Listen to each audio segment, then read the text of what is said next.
মধ্যপ্রাচ্যে যুদ্ধের দামামা, ইরান যুক্তরাষ্ট্রের সংঘাত ও বিশ্ব অর্থনীতিতে এর প্রভাব। বিশ্ব রাজনীতিতে এক ভয়াবহ মোড়। হরমুজ প্রণালী নিয়ে ইরান এবং মার্কিন যুক্তরাষ্ট্রের দীর্ঘদিনের টানাপোড়েন এখন সরাসরি সংঘাতে রূপ নিয়েছে। একদিকে মার্কিন নৌবাহিনীর অপারেশন প্রজেক্ট ফ্রিডম, অন্যদিকে ইরানের ড্রোন ও ক্ষেপণাস্ত্র হামলা। এই সংঘাত কি তৃতীয় বিশ্বযুদ্ধের ইঙ্গিত দিচ্ছে? আজ আমরা আলোচনা করব সেই ভয়াবহ পরিস্থিতি এবং এর ফলে বাংলাদেশের মতো দেশগুলোতে কি প্রভাব পড়তে পারে। আপনাদের সাথে আছি আমি সাবা নিউজ 24 থেকে। ঘটনার শুরু গত মাসের শেষ দিকে, যখন মার্কিন প্রেসিডেন্ট ডোনাল্ড ট্রাম্প ঘোষণা করেন যে কোনোভাবেই ইরানকে হরমুজ প্রণালী বন্ধ করতে দেওয়া হবে না। 5 মে সকালে মার্কিন যুদ্ধজাহাজগুলো বাণিজ্যিক জাহাজগুলোকে পাহারা দিয়ে পার করতে শুরু করলে পরিস্থিতি উত্তপ্ত হয়। পেন্টাগন দাবি করেছে তারা অন্তত 8টি ইরানি দ্রুতগামী নৌযান ধ্বংস করেছে।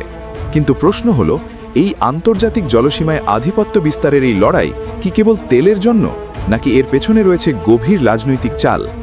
ইরানের প্রতিক্রিয়া ও মার্কিন সামরিক সক্ষমতা। যুক্তরাষ্ট্র হামলা শুরু করার কয়েক ঘন্টার মধ্যেই ইরান তাদের প্রতিক্রিয়া জানায়।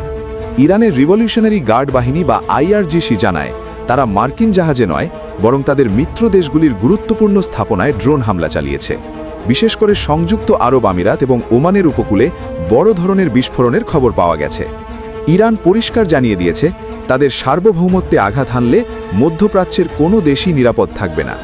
সামরিক বিশ্লেষকদের মতে ইরানের এই গেরিলা আক্রমণ পদ্ধতি মার্কিন আধুনিক নৌবাহিনীকেও ভাবিয়ে তুলছে। বিশ্ব অর্থনীতি ও তেলের বাজার। এই সংঘাতের সবচেয়ে বড় প্রভাব পড়েছে বিশ্ব অর্থনীতিতে। হরমুজ প্রণালী দিয়ে বিশ্বের 20% জ্বালানি তেল সরবরাহ হয়। 5 মে সংঘাতের পর বিশ্ববাজারে তেলের দাম 1 লাফের 10% বেড়ে গেছে। ইউরোপ এবং এশিয়ার দেশগুলোতে জ্বালানি সংকটের আশঙ্কা দেখা দিয়েছে। বাংলাদেশও এর বাইরে নয়। যদি এই সংঘাত দীর্ঘায়িত হয়, তাহলে আমাদের দেশে পরিবহন খরচ এবং নিত্য প্রয়োজনীয় জিনিসের দাম বহুগুণ বেড়ে যেতে পারে। বাংলাদেশের পরিস্থিতি ও সমাধান। আন্তর্জাতিক এই অস্থিরতার মাঝে বাংলাদেশের সরকারও সতর্ক অবস্থানে রয়েছে। স্বাস্থ্য খাতের খবর বলছে দেশে হামের প্রাদুর্ভাব কমাতে বিশেষ ব্যবস্থা নেওয়া হচ্ছে। রাজনীতিতে নতুন মেরুকরণ দেখা দিচ্ছে।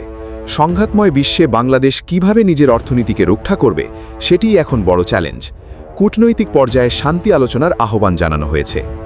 ইরান যুক্তরাষ্ট্রের এই লড়াই কি শান্তির পথে ফিরবে, নাকি আরও বড় কোনো বিপর্যয় ডেকে আনবে? আপনাদের কি মনে হয়? কমেন্ট করে আমাদের জানান। সংবাদের সত্যতা এবং গভীর বিশ্লেষণ পেতে সাবা নিউজ 24-এর সাথেই থাকুন। ভিডিওটি শেয়ার করে অন্যদের জানার সুযোগ করে দিন। ধন্যবাদ।